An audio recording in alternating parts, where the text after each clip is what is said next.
Senhoras e senhores, sejam muito bem-vindos ao nosso podcast Cafezinho com Casal, sendo apresentado por esse casal maluquete.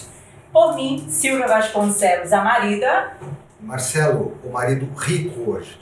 Tá todo mundo bem, nós estamos numa naipe, né? Olha aí, naipe de milionário, tá? Para os nossos convidados. Vim trajado para esse evento que... Eu não me misturo, presta atenção. Então hoje a galerinha, ó, convidado da melhor qualidade aqui com a gente. Eu já gostei do nome dele. E já esqueci pra variar, né? Porque eu sou ótima. Já lembrei do Léo. E do, olha, eu ia falar Ian, mas não é Ian. Como é? Ideal. Nome de Dom Juan, entendeu? Se apresentem, sejam bem-vindos ao Cafezinho com Casal. Muito boa tarde, muito obrigado pelo convite, né? A gente fica muito feliz em participar. Eu especialmente, primeiro me apresentando, eu sou Leonardo Cardoso, assessor de investimentos da Ação Brasil e o especialista em fundos de investimento da casa. Hoje a gente cuida de um patrimônio aproximado de 500 milhões e a gente está muito feliz aqui com essa oportunidade de compartilhar conhecimento com vocês. Olha que massa.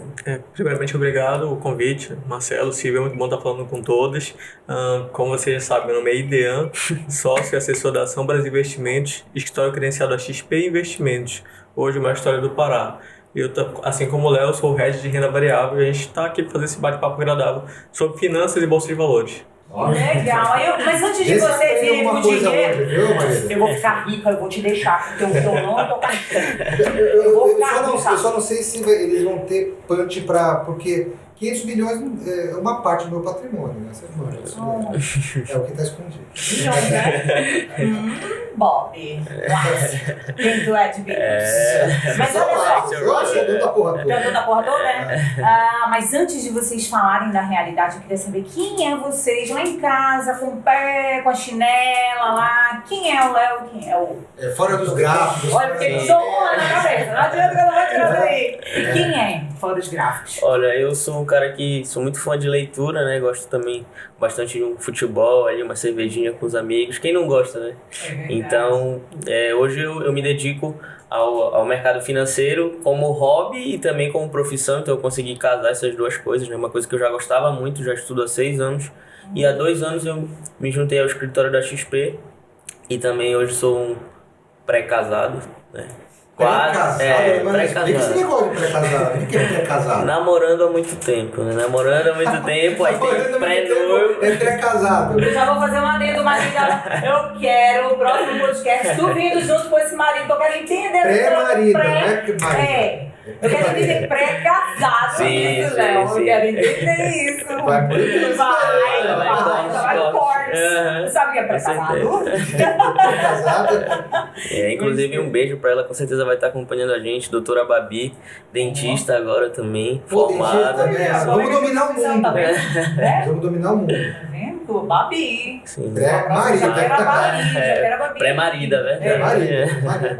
Quando o tema for aí, a gente chama o pessoal da odontologia. Você me entende.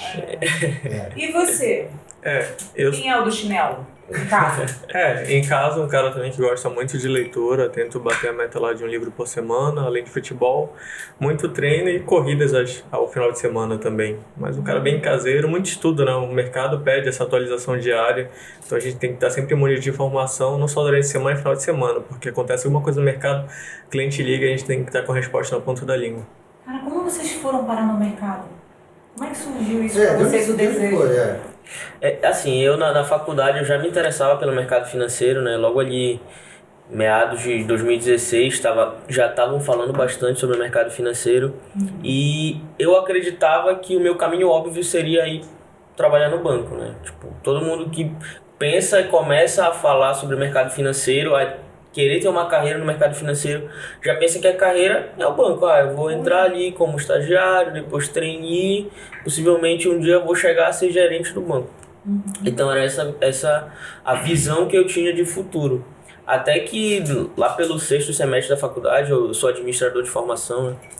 Lá pelo 6º semestre da faculdade eu tive a informação sobre as profissões reais no mercado financeiro, que não era só limitada ao setor bancário, né? Muito pelo contrário, é uma área extremamente expansiva, muito grande, e a gente está aí crescendo muito, né? Eu acho que o último lugar que eu ia querer estar é lá do banco no mercado financeiro. Sim. Não é, né? Queria estar fora. Tanto é que quem começa a entrar nesse mundo e começa a conhecer, estudar, Isso. né, fala assim, eu não quero mais falar com o meu gerente do banco, né? Pelo menos em relação ao investimento. O processo de desbancarização que a gente chama, que a gente está passando hoje, né? Então, o cliente hoje, o investidor de um modo geral, está muito mais municiado de informações e ele tem mais clareza para tomar as decisões de investimento.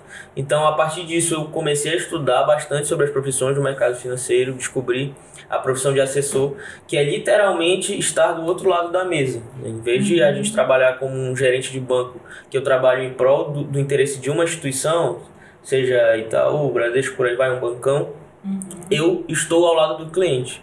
Então, trabalhando para o cliente voltado para os interesses dele. E na nossa profissão, é uma profissão que é muito focada numa coisa que eu acredito muito, que é o ganha-ganha.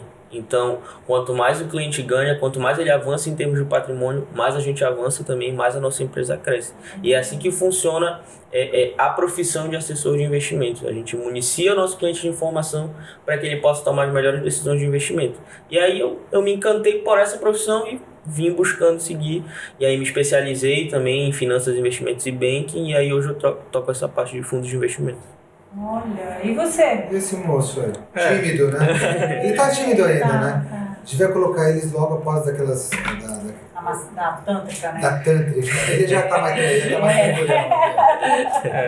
Nunca esqueçam do ditado, dê dinheiro, mas não dê intimidade. Boa! Pô, vai pro corte, hein? Bom, eu sou advogado por formação, advogado tributarista, mas também sempre gostei do mercado financeiro. Estou no mercado desde 2010, eu fui um dos primeiros clientes do escritório daqui de Belém. Então, ação, bolsa, que hoje para muita gente ainda é estranho, é exótico, para mim já era bem familiar lá em 2010. Então, eu sempre gostei de estudar essa parte de empresas. Só que quando foi a virada de chave, foi em 2016 que não, vou trabalhar no mercado, vou ajudar as pessoas a investirem, porque eu já era aquele amigo chato, né, que sempre gostava de falar do mercado financeiro, ajudar de graça, né, dar alguma dica, poxa, enfim, era exótico ainda. Só que a gente começou a trabalhar junto à XP, enfim, as pessoas vão começando a ganhar familiaridade com o assunto, até porque todo mundo começou a buscar informação sobre o mercado financeiro. A gente tinha uma taxa Selic lá, 14, 15% ao ano.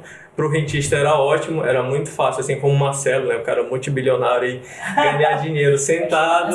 Muito obrigado. Sem fazer nada, sem tomar risco. Essa parte ele é milionário, senão ele ainda dá um divórcio ainda. Divórcio ainda, né? O que tem lá, vamos me raspar ainda. Que é aquela coisa de você aplicar e ganhar 14% sem ter que tomar risco, né, sem ter que abrir negócio. De lá o mercado começou a mudar. A gente foi para uma Selic a 2% por ano. Todo mundo começou a se perguntar como é que eu vou ganhar dinheiro e me proteger da inflação, né? Que é o grande risco de fato, que é a questão do nosso poder de compra. E foi aí que, enfim, a gente começou a divulgar não só aqui em Belém, mas também para todo o estado e todo o país. Então a gente consegue atender clientes tanto no Brasil quanto no exterior. Então foi aí que eu, de fato, entrei no mercado financeiro e assim, está sendo um prazer enorme participar do crescimento do mercado, porque a gente vê, de fato, que a gente faz diferença na vida das pessoas. Pessoas que aplicam lá um exemplo, 100 mil, 1 milhão e depois tem 200, 300, 500 mil. Pô. Já entrou nessas perguntas já que eu quero saber também. Mas deixa eu me controlar. Quem vem no cafezinho, o marido é? Mimado, sempre mimado. Não, cadê a produção? Produção, traga um mimo para os nossos convidados, né, para eles terem este mimo. Vamos ver se eles vão gostar, né, Mário? Acho que vamos tomar um café na frente da tela. Vai, né? Foi demais. Algum lá Pode abrir, pode abrir. Olha, um tá com medo. Vai com boleto aí. Vai. Olha, vira os caras estão pedindo um patrocínio daqui da Nação Brasil. Não, abre tudo, não. Pode abrir, você assina, você pega. Sei lá o que vai vir aí, esse Marcelo, né? Não, melhor não. Abre, pega aí, bora ver se vocês vão gostar. Né? Secretária, só fica melhor, só fica melhor. Né? Off the champion, secretária. Fazer um mistério. Olha a secretária. Isso. Que isso? Um dia eu vou pregar uma peça aqui, você vai ver. Olha só. Você vai achar que é uma Que coisa. isso, hein? E aí, gostaram? Bom demais. Nossa. Olha aí. Já vão É pra tomar causar uma inveja vacina. na escritório, entendeu? Com certeza. realmente. Pra causar inveja na escritório. Então, você quer um café? Querem um café? Por favor. Um café, por favor. Açúcar, adoçante. Dizer que quando o café é bom é sem açúcar, então é sem açúcar. Olha essa galera. Olha, hoje foi só sem unânime. açúcar, cara. Hoje. Então, por favor, sigam os nossos convidados. E aí eu vou fazer a seguinte pergunta enquanto ela vai servindo aí. Como é que eu faço pra ficar rica?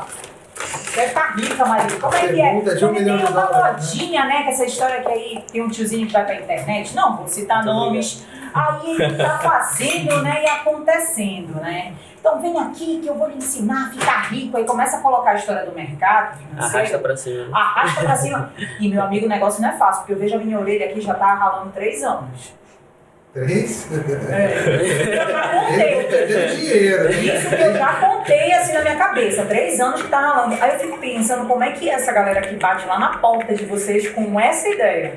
Vai ficar rica. A gente presencia muitos casos do principal erro, especialmente de quem está iniciando, é chegar com essa gana, com esse ímpeto de virar a chave do dia para noite, ficar rico e acertar uma Magazine Luiza, né, que é uma ação que descolou de preço, que subiu muito aí nos últimos 5, 6 anos. Então, o grande objetivo das pessoas é chegar na Bolsa de Valores, achar o cavalo vencedor e dar aquela porrada, né, que a gente chama.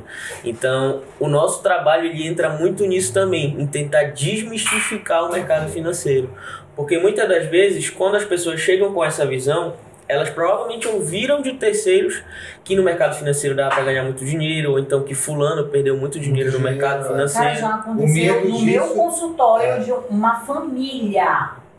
Entrou num pagodinho de tiozinho aqui da capital e perderam a grana que eles tinham guardado. A gente estava comentando antes de entrar no ar, né? Que tem os golpes. Né? Os golpes tem, como em todo lugar, coisa e tal, mas mexe muito, o golpe está muito associado a o ganho muito maior do que a realidade. Sim. Aí mexe com o pecado capital, que é a ganância. Sim.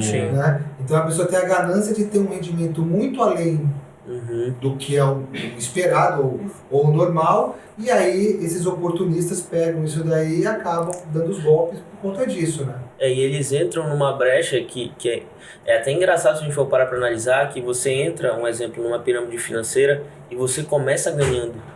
Então isso te Esse é o instiga. golpe. Isso te instiga, porque aí você fala, porra, eu sou mais foda que o mercado.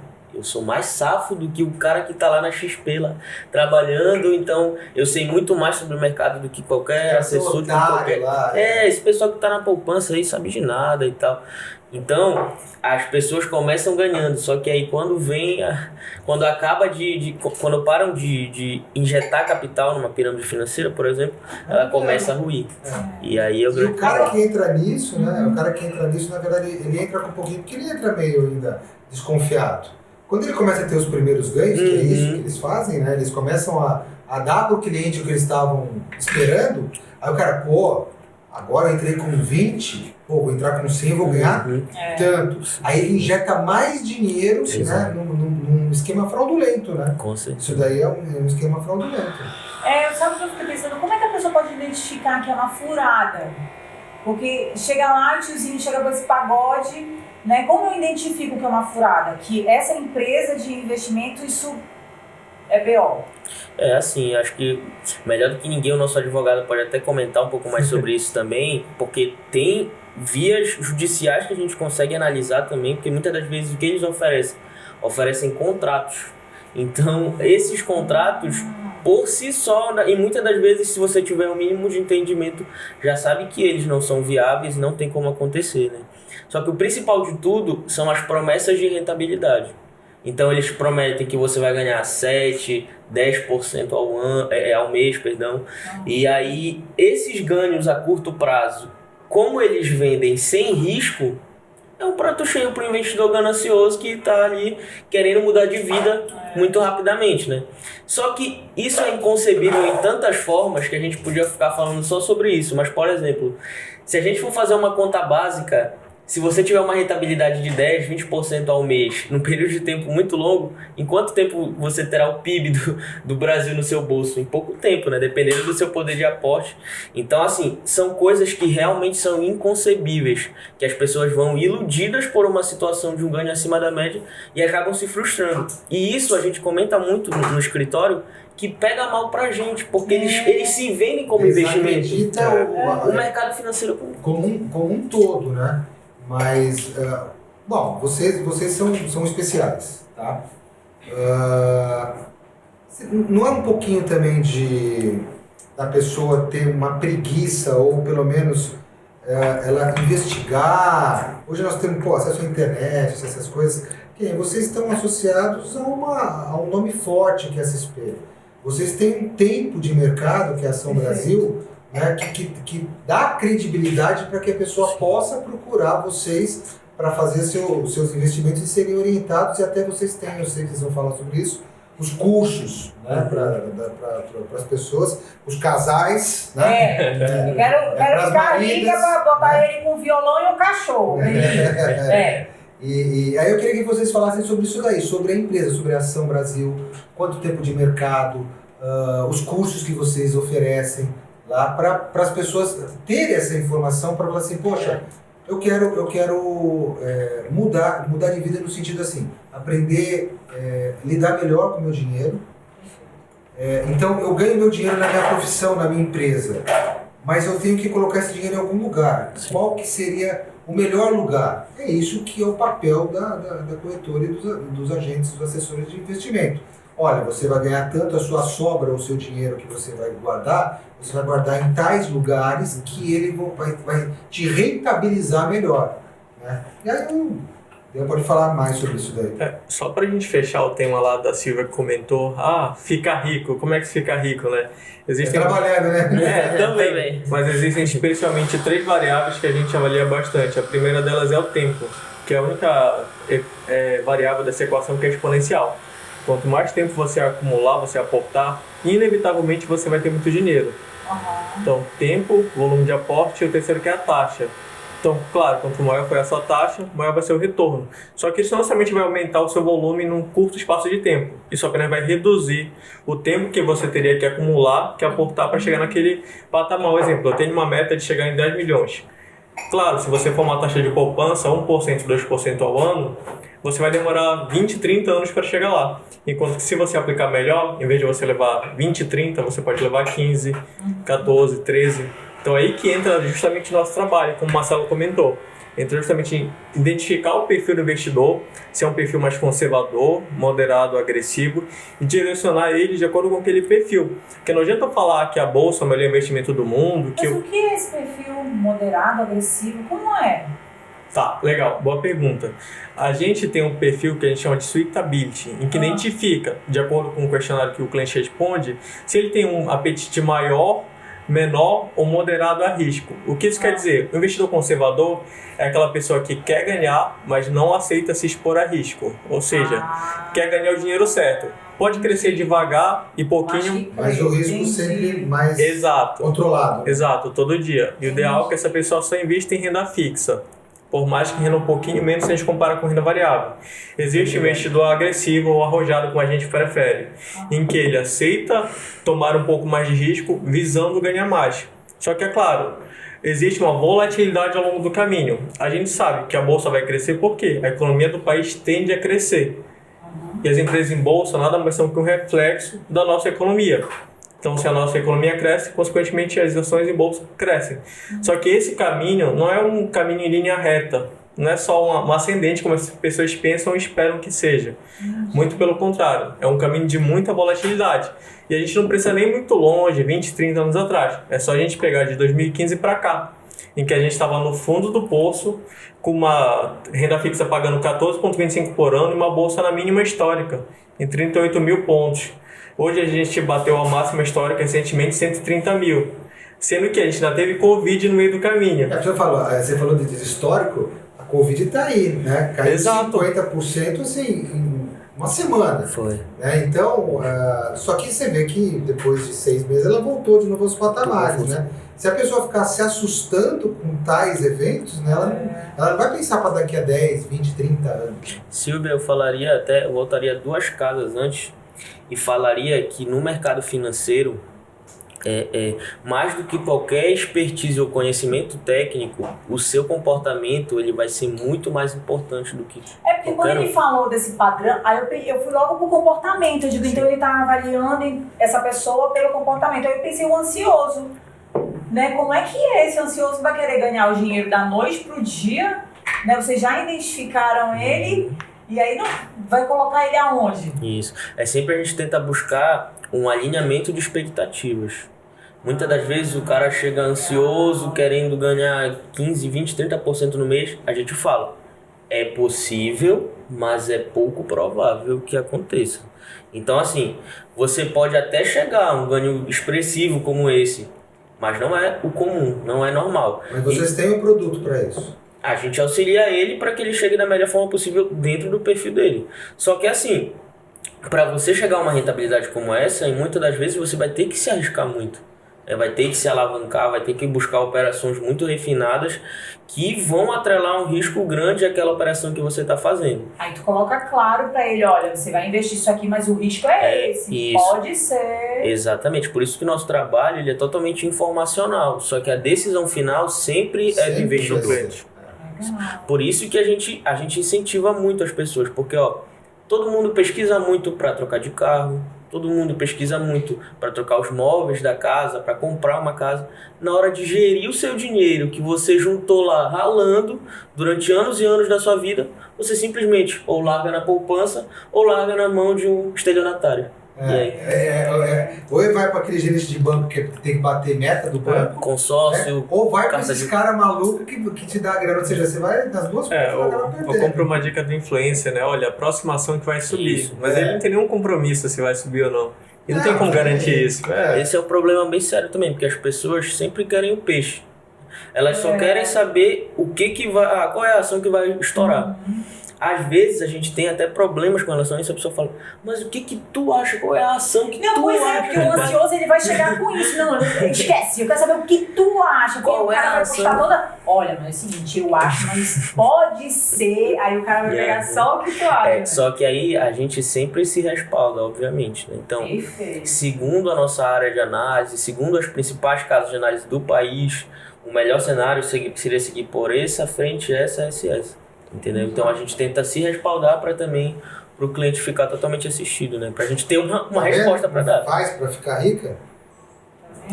É só colocar o dinheirinho. Agora quem procura mais vocês é o marido ou a marida? Estatisticamente falando, é o marido, né? É o marido, É o marido. E maridas, bora! A gente tem até uma estatística hoje. A gente atingiu a marca de 42 mil investidores, pessoas físicas no estado do Pará. Isso é um marco legal porque quando a gente começou a fazer essa pesquisa, a gente estava em 25 mil. Né? Então a gente vê que de 2 anos para cá, a gente quase que dobrou o número de investidores paraenses. E ver assim, o quanto que a gente tem ajudado nisso, com a presença na mídia, falando nas redes sociais, um momento como esse de um podcast que a gente pode mostrar um pouco do nosso trabalho, que muitas das vezes, querendo ou não, a gente tenta democratizar, mas ele fica um pouco mais fechado para algumas pessoas, né? Então, ver esse avanço é muito bacana. E hoje, o número de mulheres ainda é bem menor em relação ao número de homens. É uma proporção em torno de 80 a 20. Léo tem um conjovem aqui, né? Tem. Aqui em Belém. Mas tu não achas que isso tem uma configuração maior da mulherada aí, da marida aí? Não. E linkando com o que a Marida está falando, é um pouquinho controverso assim, é um pouquinho oposto, né? Porque a gente vê a mulher hoje no mercado de trabalho, Sim. Né? Até ela sendo a chefe da família, ou seja, ela que tem a grana, e ela não está nesse cenário, né? Ela não está nesse cenário. E no Brasil a gente vê especificamente muito ainda uma questão cultural. Às vezes, por mais que a mulher esteja no mercado de trabalho, até detém o conhecimento, ela prefere delegar muitas vezes ao marido. É um assunto que, enfim... Tá vendo, marido? Não, mas a mulher é aquela que é sozinha mesmo. Não, e aí, mas eu ia falar, esse é outro ponto. é que a mulher, historicamente, e sempre foi muito mais cautelosa do que o homem. Então, para tomada... Eu fico com um cagaço. Para tomada de Quando ele diz decisão... assim, olha, a gente pode... Peraí, como é que é? Pode ser que perca, como é? É o risco. Mas a Petrobras deu um presentinho que você ganhou uma vez, você lembra? Verdade. Eu comprei um presentinho pra ela e eu falava pra ela, falava assim, olha, agradece a Petrobras. Patrocínio.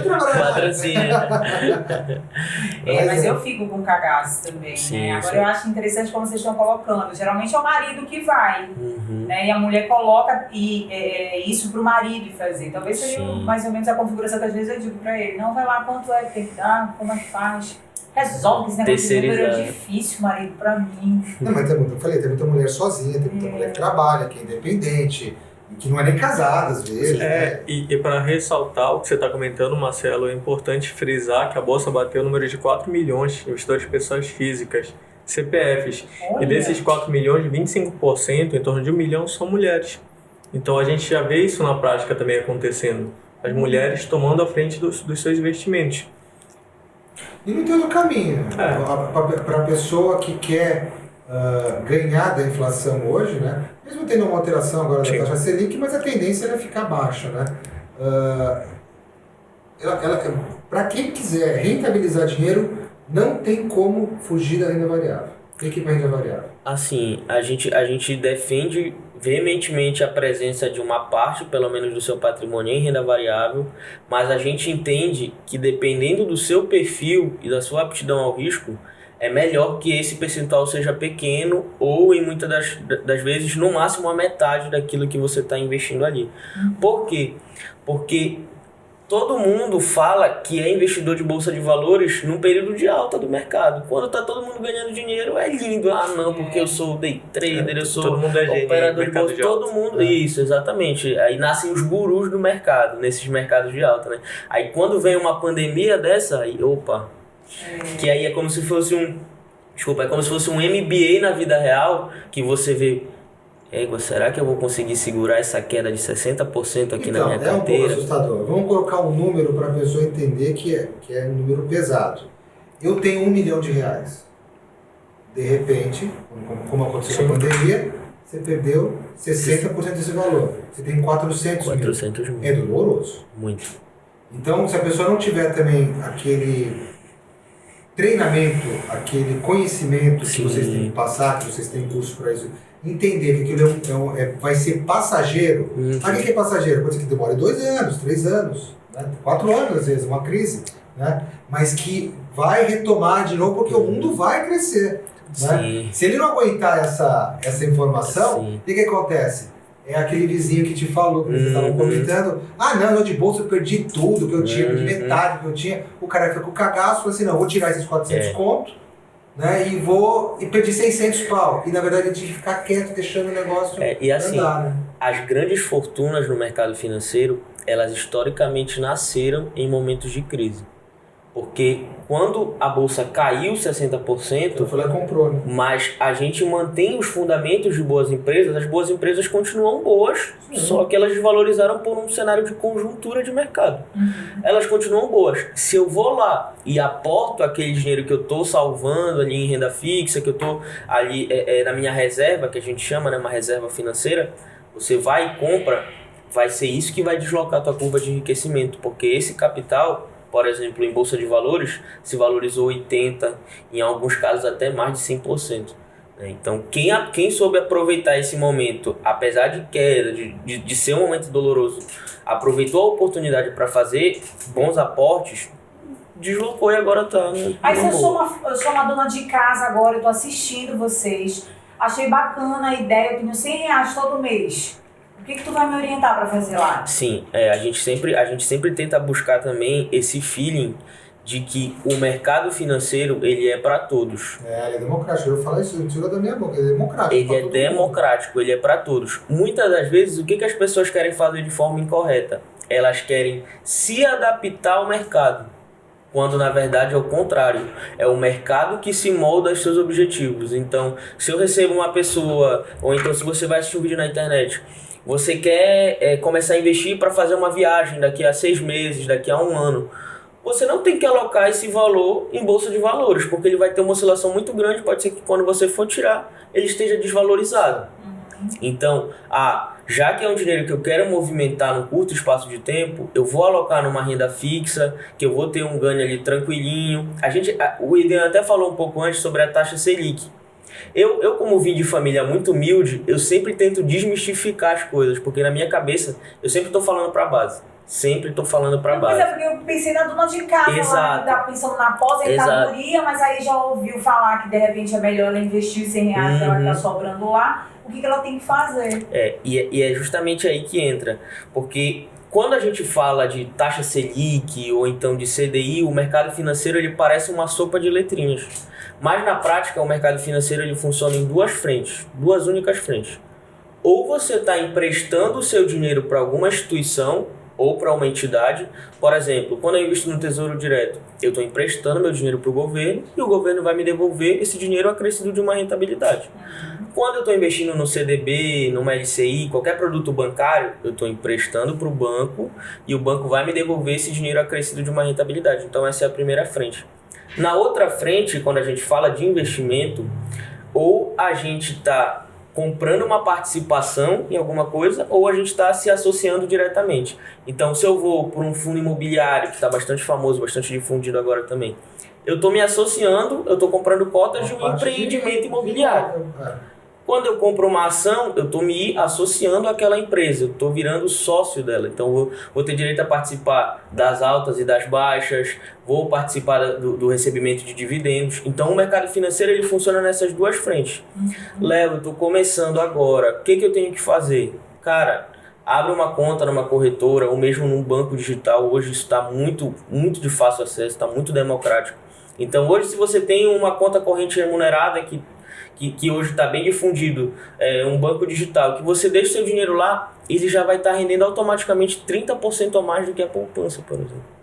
Né? Então, ele vai estar rendendo pelo menos o que a gente chama de salário mínimo do dinheiro, que é o CDI, né? Que é a efetividade da taxa Selic no mercado. Então, se eu tenho, por exemplo, uma aplicação atrelada à taxa Selic que vai me pagar 5,25% ao ano, que é quanto essa taxa está hoje, se eu deixo na poupança, eu vou receber 30% a menos que isso, com a exata mesma segurança. E aí o que acontece no lado dos bancos? O banco ele capta o dinheiro muito barato e empresta na outra ponta caro pra caramba. Então por isso que é um negócio multitrilionário. Ou ela vai pro mercado financeiro para fazer as suas próprias operações para rentabilizar ainda mais, né? Com o dinheiro que não é nem dela, né? Então, quando a pessoa começa a entender esse mecanismo financeiro, que a gente não tem essa educação, né? Você teve na escola isso daí? Você teve na faculdade isso daí? A gente não tem, né? Primeiro, o fato de você guardar o dinheiro. A gente não guarda, a gente faz o quê? Financia. A gente nunca guarda, né? A gente só financia as coisas. Vou financiar o carro, vou financiar minha casa, vou financiar o cartão. Chegar no cartão, paga em 6 vezes. Você tá meio que financiando. Sim. Então você nunca fala assim, não, eu vou guardar 6 vezes esse valor e vou lá comprar um computador, uma televisão, uma caneca, alguma coisa. Não, o cara vai lá, passa o cartão para ele pagar em 6 vezes. Ele faz sempre o ao contrário, né, disso daí, né? Mas isso é muito do brasileiro, não é? Sim. Essa cultura de parcelamento, né? A gente vê bastante. Tanto é que tem muita gente que só consegue ganhar dinheiro com título de capitalização, por exemplo. Algo que você paga para o banco guardar dinheiro para você e te entregar 0 em troca.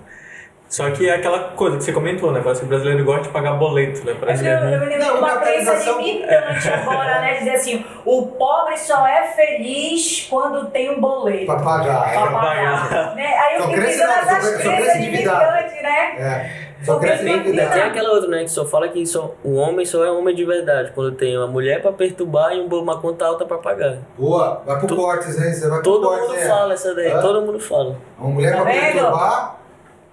Então eu sou o homem completo, eu sou o macho. Mas eu fico pensando nesse comportamento que acaba que tu vai levando isso como um hábito pra tua vida e tu não abre a caixa, né? Pra pensar, peraí, bora pensar mais sobre isso, quanto eu vou ganhar aqui, quanto eu vou ter de desconto, se eu vou pagar a vista, como é que eu vou me comportar? É porque isso também se deu como política de Estado, né? Nas 2 últimas décadas a gente teve uma política econômica muito focada no crédito, em que você dava um crédito muito barato e você podia parcelar eletrodomésticos da linha branca, comprava carro lá em 5 anos, 6 anos. Hoje, Gol tá 80, 90 mil reais. Então, antigamente era muito fácil você parcelar, enfim, cabia no bolso. Só que a gente teve um aumento da inflação e um achatamento da renda da população que não permitiu. De lá o que aconteceu? A fonte do crédito secou e a gente passou a ter uma população altamente endividada. Tanto é que hoje mais de 80% da população é endividada, sendo que em torno de 50% dos problemas de casais são por problemas financeiros. Motivo de briga. Exato. Motivo de briga, a famosa infidelidade financeira, né? Tu é infiel. Sou. Tu é, tá vendo Eu como sou tu é? Tá vendo? Vai-te embora com teu cachorro, teu violão. Eu te falei, agora eu vou lá assistir. Vou pegar chanelzinho e vou vazá-lo de casa. Você vai ver. Eu vou conversar, advogado, o senhor me orientar, querendo que o cachorro ficar comigo. E assim, eu vejo também bastante.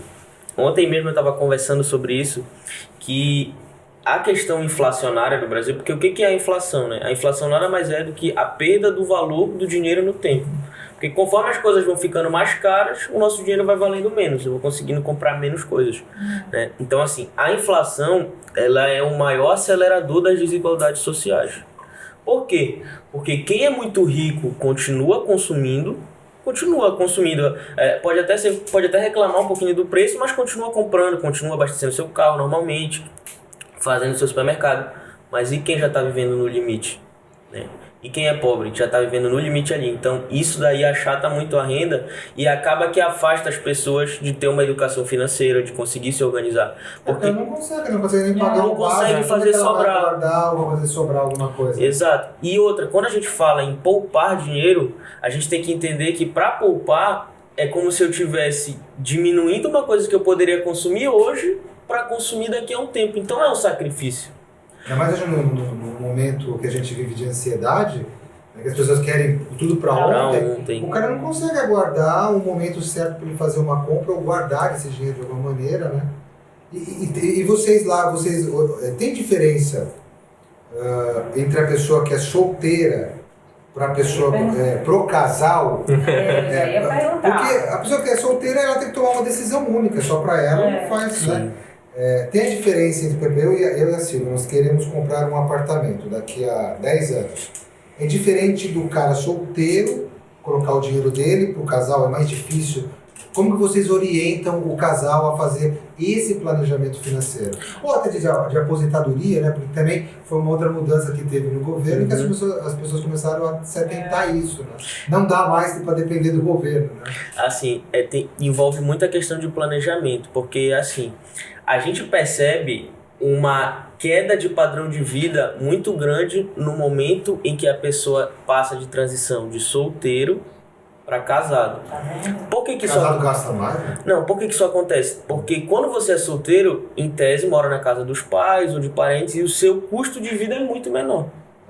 Muito menor. Você faz ali, paga as suas coisas de forma mínima e tudo mais, então você vê o seu dinheiro sobrar. A partir do momento que você passa a ter uma responsabilidade de casado, você tem a vida a dois e você precisa arcar com aquelas despesas, dividir com seu cônjuge. Então, você tem uma quebra de padrão muito alta, porque você estava acostumado a gastar pouco e ver sobrar dinheiro, e a partir do momento que você é casado, então aquilo ali já é como se fosse um choque se você não se planejar. Eu tô fudido, porque aí eu sou separado.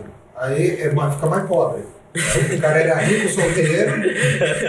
Aí o cara casa, ele fica mais pobre, o cara separa e tá na linha da miséria. Tem assim, tá? Tem voodoo, aí tem o boleto da mãe. Até chegar em mim na lista, cara, é assim: dinheiro pra família, dinheiro da pensão, aluguel, não sei o que, aí tá lá na Marcelo no final. Não fixo. Então, isso chama atenção porque o cara poderia também já começar a fazer pelo menos poupar quando ele é solteiro, né? Exato. Ele tem mais sobra, né? Isso, as pessoas não se planejam, a verdade é essa, né? Porque você não se planeja para fazer uma transição de vida, que a sua vida vai mudar totalmente, né? Então, a gente percebe muito isso com relação aos casais, que o dinheiro parece que desaparece, até que eles consigam em 2, 3 anos se estabilizar, para aí sim conseguir organizando novos objetivos. E é isso que muitas vezes corrói as relações, né? Porque, como o Léo comentou, Quando você era solteiro, ou tava namorando, você viaja... Pré-marido. Pré-marido. Entendeu por quem ainda é pré? Você saía mais vezes para jantar na semana, viajava, tinha uma flexibilidade do entretenimento maior. Agora quando você casa, você vai morar junto, aí tem conta para pagar, tem aluguel, aí às vezes tem ex-mulher, enfim. Tudo isso acaba comprimindo muito o orçamento. Aí tudo que era muito bom fazer, tudo que era muito legal fazer junto, passou a ser chato, a ser aquela obrigação. Tirou as partes boas, por assim dizer. E a gente vê muito também no Brasil, que também é cultural, normalmente os casais mais jovens, o que eles fazem? Quem casa, quer casa. E de lá você, mesmo sem poder, sem ter aquela poupança mínima necessária, você financia lá em 20, 30 anos. Só que você está começando a sua carreira, você não sabe se você vai ficar em Belém ou em qualquer cidade lá por 20, 30 anos da sua vida. Só que você já se comprometeu com uma dívida de 20, 30 anos. Então isso também acaba limitando. Você se compromete quase até a sua aposentadoria. Sim. Exato. Se for pensar... Longuíssimo prazo. Esse pensamento... Agora, vocês têm esse curso, alguma coisa assim para casar? Porque olha Vocês só, eu tô orientam lá? pensando, Vocês têm esses Sim, cursos? Sim. A gente fala bastante, a gente tem um curso inicial, né, que é o Conhecendo, Desbravando, essa parte dos investimentos, que é o Aprenda a Investir, né, que a gente chama, que é bem para dar, primeiro, essa mentalidade que a gente precisa construir, isso, de ter uma visão mais construtiva, de entender o que você precisa fazer para organizar, porque muitas das vezes as pessoas têm dívidas, né, e ontem mesmo, de novo, estava conversando sobre isso, e uma dúvida muito grande de quem é endividado é: pô, o buraco tá tão grande, como é que eu vou sair dessa situação? Às vezes é uma realidade tão distante assim que a pessoa prefere largar de mão. Se entrou 10 reais, a gente compra o ovo. Se não entrou, a gente não compra não, né, Rabi? E aí vai. Se você esquecer, ela te engole. Exato. Não, mas eu tô pensando na cabeça do tiozinho lá que tá contando com o dinheiro do gás. Entrou. Se não entrou, vai pra lenha, Marília. Tá, mas só que quando você tem uma dívida, neguinha, Não, aí ela ele vai coloca... crescendo. Mas aí o que acontece na cabeça, aí eu vou dizer assim, da população, né? É que nem o onde não tem chifrudo essa lá, você não quero conscientização. ver, não quero ver. Coisa assim de baixa renda que não tem essa conscientização, claro. que tá batalhando ali todo dia. O cara vai deixar, vai pendurar lá. Quantas vezes eu já não escutei a seguinte frase?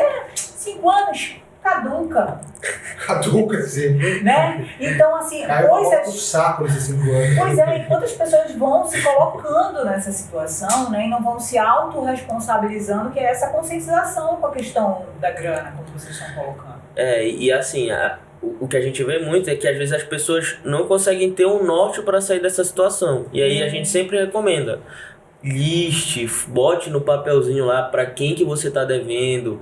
Poxa, como é que eu vou saber para quem que eu vou pagar primeiro? Vai zerando. Isso. Quem é que está te cobrando uma taxa de juros mais alta? Geralmente é o cartão de crédito, o rotativo do cartão é altíssimo. Ou então aquele cheque especial que você tem, que é muito alto também. Então, essas dívidas com instituições financeiras, você precisa quitar primeiro, especialmente porque você consegue uma flexibilidade maior de negociação. Então, você vai ligar lá para o seu gerente ou para a administradora do cartão e falar: olha, eu quero pagar vocês, mas vocês precisam me ajudar. E aí você vai conseguindo ajustar da melhor forma possível e vai equilibrando as contas. O que tu tá falando, eu tô pensando no comportamento, sabe, das pessoas. Que, assim, quem me conhece também, eu vim de família pobre, né? Só que eu não tive uma educação financeira. Então, o que era o hábito? Até hoje é um negócio que esbarra no nosso relacionamento, porque eu não tenho, às vezes, esse negócio com relação de ter essa consciência. Aguarde, BR com o casal Finanças. E aí, eu me lembrei de algumas... Tu tá falando aí, eu tô me lembrando de frases da minha mãe. Dela dizer assim: hoje você não foi sorteado no pagamento. Talvez mês que vem. Então, assim, o quanto vinha dessas questões do hábito? Não, pô, tô devendo, mas aí... é o que ocorrer. Deu pra ti, foi sorteado esse mês, olha que bacana, te quitei. Mas aí mês que vem o bora ver se vai rolar ou não. Sim. Que aí, então, se você vai fazer esse gasto, você primeiro precisa ter essa conscientização antes, se você consegue. Eu me lembro quando a gente foi morar junto, esse filho da puta aqui chegou com uma pá de caldo dentro na minha boca, eu perdi todos os dentes. Né? Porque ele chegou bem claro, da maneira doce como ele é, né? Dizendo Singela. assim, singela. Você sabe quanto você gasta por mês? Você sabe quanto você custa? Eu olhei pra ele: que caralho é isso que ele tá falando, né? Então, até você passar pela situação, você se amadurecer, né? Leva um tempo. Sim. E aí eu fico pensando nessa tiazinha que tá lá na casa dela.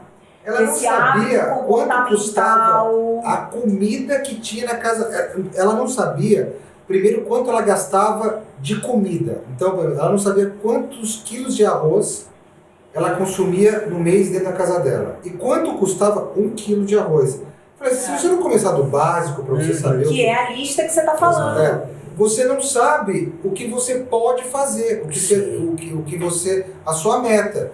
E então eu falava para ela, você tem que fazer um gerenciamento disso daí. E um outro exemplo, quando eu conheci a Silvia, ela tinha uma clínica enorme. Quantas salas eram lá? Nem sei. 5. 5 salas que ela alocava para outros profissionais. E aí eu falei assim, você sabe se isso aqui está te dando dinheiro, mesmo de lucratividade? Você está trocando dinheiro. Porque você tem trabalho e está tendo dinheiro. E aí a hora que ela colocou no papel, o que ela fez? Fechou e foi para um consultório, CEO Vasconcelos, só ela, porque quem dava lucro era ela. Então não era mais fácil ela ficar sozinha do que ter todo um trabalhão Só que aí eu fui pra esse básico, como tu estás colocando mesmo, porque essa tiazinha tem que saber fazer essa lista lá na casa dela. Na ponta do lápis. Quanto ela gasta de ovo, de arroz, ela contar ali na ponta do lápis e ela vê, porque esse é o básico. Né? E aí quando você se assusta de uma pessoa chegar e dizer isso pra você, é um negócio surreal, porque pra mim, quando ele falou, aquilo... Como assim que você tá me perguntando? E quando tu fala da lista, porque a pessoa tem que saber. Né? Tem que ter a clareza de qual é a real situação, né? Porque aí depois disso, aí ela pode partir, por exemplo, para fazer os investimentos. Aí no caso a gente não fala nem investimento a princípio, ela vai conseguir guardar 50, 100 Então, mas reais. qualquer coisa que sobra já é um investimento. Já dá. Aí, por exemplo, abre uma conta numa corretora, pega um tesouro direto ali, mesmo um CDB desse. Mas eu sou zerada. Eu não sei nada, meu marido não quer Você me envolver zerada. em porra nenhuma. Você Cala a zerada. boca aí, marido. Vou te bater agora. Aqui, Analfabeta funcional. Aí deixa eu te dizer. Eu chego lá com meus 100 reais. Só tenho 100 reais, tá? Pra investir. Aí eu vou te procurar lá. Eu tenho que abrir uma conta contigo. Não obrigatoriamente. O nosso trabalho, como eu disse, é de Não, eu quero orientação. chegar e ficar com... Leão, só me ajuda. Esses números complicam a minha cabeça, Sim. Leão. Eu entendo de problema emocional, trago o marido em 3 dias, resolvo com ansiedade. Aí eu quero só chegar contigo lá. Sim, aí a gente te ajuda, a gente faz essa análise do perfil, né, como a gente começou, a questão do stability, ver qual que é os investimentos mais adequados, quais são os investimentos mais adequados para você, e aí a gente estrutura um estudo de investimento. E aí, em cima desse estudo, a gente já vai falando para você, olha, Silvia, isso daqui, que é o Tesouro Direto, é na prática a gente emprestando o nosso dinheiro pro governo, pro Brasil, para ele se financiar. Olha, isso daqui que é um CDB, a gente está emprestando pro banco se financiar e ele vai devolver esse dinheiro pra gente corrigido a X percentual. É assim que funciona na prática, como eu disse, ou a gente está emprestando para alguém ou a gente está se associando a algum negócio. Então, quando você está começando a sua reserva de emergência, é ideal que você pegue, por exemplo, um Tesouro Selic, que é esse título público que você vai estar emprestando para o governo. Por quê? Porque ele tem o que a gente precisa e chama de liquidez, que é transformar o dinheiro de investimento em dinheiro na sua conta, de volta, que é baixar o valor que está aplicado para a conta, a liquidez. Liquidez muito rápida, segurança altíssima e uma rentabilidade acima do que você estaria habituado na poupança. Fazer outros Isso. Legal. Entendeu? Então Vou te procurar, Léo, porque eu vou ficar rica. Tu nem me olha. E o casal enriquece junto, viu? Eu tô junto. Mas tu na tua casa, eu na minha, viu, Radir? Ele na casa dele, eu na minha. Dá o seu recadinho, marido. Vou dar vai. meu recado. Marido, tu tá muito hoje, Tô né? puto. Por que tu tá puto, Eu marido? guardei uma raivinha no coração da outra vez. Radir, ainda não superou, Radir. Preciso de uma psicóloga pra passar isso daí. Passado, marido. Passado, esquece. Eu vou marcar lá. Olha, eu fiquei até nervosa, eu até caí. Não tem problema, tu vai lá. Eu vou marcar essa massagem pra tiazinha lá fazer em ti, pra tu não ficar assim, ficar em empate. Vamos ver se é isso daí mesmo, orgasmo. O Léo vai ver aí esse vídeo, viu? Ele vai saber do que eu tô falando. Olha só, você quer acompanhar a gente nas redes sociais, você coloca Cafezinho com o Casal. Aí você pode mandar pro Gmail, Você quer mandar tema, ideia, proposta, o próximo convidado para estar aqui com a gente? Quer fazer uma crítica? Sintam-se à vontade. A crítica também é construtiva aqui, né, marido? Pra gente aprender. Vai entrar no departamento do foda-se. Né? Eita, hoje ele tá que tá. E aí a gente tem também o Facebook, Instagram, TikTok, tem umas dancinhas lá do marido no TikTok também, só uma, né? E no canal do YouTube também. Toda quarta, perdão, e domingo tem videozinho novo aqui no nosso canal. Se você quer escutar pelo áudio, nosso podcast está em todas as plataformas de áudio também. Se você quer mandar o nosso WhatsApp, lembrando que nós somos de Belém do Pará, é 091 98805 6604. Quem é o nosso patrocinador, marido?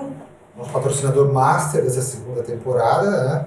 É a Procon, que é a incorporadora e construtora, interior de São Paulo. Ó, Procon tava lá de olho na gente, lá em São Paulo já entrou pesado, né? Legal, então legal. Você entra no site lá da Procon, galerinha lá de Bauru, tá lá, né? Tá lá. E aí você acompanha todo o trabalho deles por lá, viu? E aí, marido, o que você tá achando desse papo? Dos nossos Eu sou suspeito pra falar, né? Eu tô lá de lá já, né? Já tem que eu tô lá de lá. Né? Entendeu? Então, você que precisa começar a se sintonizar, né? Mas no dia que eu for lá, eu não quero ele lá. Viu? E o cara que tem grana pra cacete? O cara que tem grana pra cacete. Ele tá falando do pessoal mais que tá começando, coisa e tal. Agora, tem um cara que tem dinheiro pra caramba, mas que tem a mesma desinformação.